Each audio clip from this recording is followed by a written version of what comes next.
BJP के राष्ट्रीय president Amit Shah के सभा की तैयारी का जायजा लेने पहुंचा BJP state president Dilip Ghosh और अलीपुरद्वार जिला प्रेसिडेंट गंगा प्रसाद शर्मा।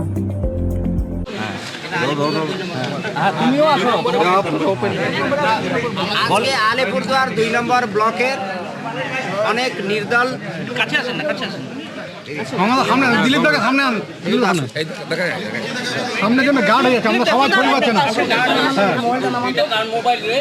আজকে আলিপুরদুয়ার 2 নম্বর এবং 1 নম্বর ব্লক থেকে অনেক নির্দল পঞ্চায়েত আর বামফ্রন্টের কিছু নেতারা আমাদের পার্টিতে যোগদান করবেন। প্রমুখ নেতাদের আমি নাম বলে দিচ্ছি, তাদের সাথে 500-600 সমর্থকরা আজকে দিলীপদার হাতে আর ঝন্ডা ধরবেন, আর তারা আগামী দিন বা এই ভোটে ভারতীয় জনতা পার্টি হয় কাজ করবেন। তার মধ্যে প্রমুখ আছেন নির্মল বর্মন, উনি একজন নির্দল পঞ্চায়েত, আমাদের তাপসী মজুমদার প্রাক্তন পঞ্চায়েত, রীতা রায় সরকার, অমর চাঁদ নাম বলে দিন সব আছে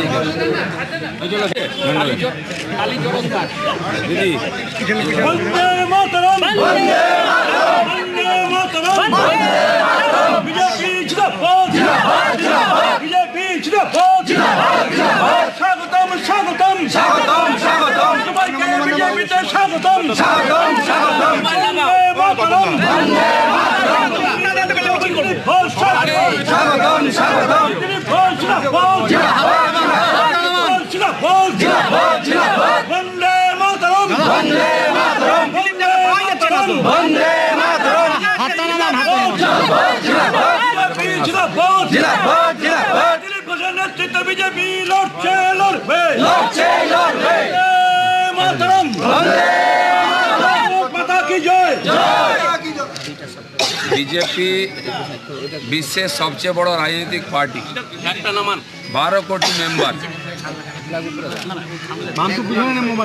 সেটা একটা পরিবার। তাই আজকে বিভিন্ন পার্টি থেকে যারা এখানে যোগদান করলেন, আমি রাজ্য সভাপতি হিসাবে সবাইকে বিজেপি পরিবারে স্বাগত জানাচ্ছি, অভিনন্দন জানাচ্ছি। এবার নির্বাচন পশ্চিমবাংলার জন্য খুব গুরুত্বপূর্ণ। আমরা চাইছি সবচেয়ে বড় পার্টি হিসেবে বিজেপি দাঁড়াক, সবচেয়ে বেশি সিট এখান থেকে দিল্লিতে পাঠাবো, যাতে নরেন্দ্র মোদী আবার প্রধানমন্ত্রী হয়ে দেশের উন্নয়ন করতে পারেন। তাই আলিপুরদুয়ার সিট আমরা জিততে চাইছি, কুচবিহার জিততে চাইছি। আমাদের সভাপতি বলেছেন কমপক্ষে 23টা সিট জিততে হবে। আমরা 23টা সিট জিতে দেবো। সময় আসছে, দরকার হলে বাড়াবো, কমাবো না। সবাইকে আর ধন্যবাদ। ভারত মাতা কি। সিপিএম নির্দল, কিছু টিএমসি, কংগ্রেসও আছে।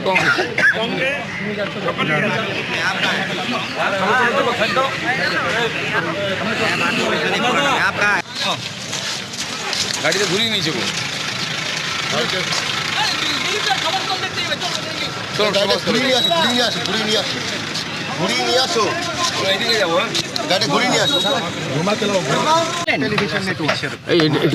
এবারে নির্বাচনী জনসভা হিসাবে আলিপুরদুয়ার থেকে আমরা প্রথম প্রচার শুরু করছি। আমাদের সর্বভারতীয় সভাপতি মাননীয় অমিত শাহ নিজে এসে সভা শুরু করছেন।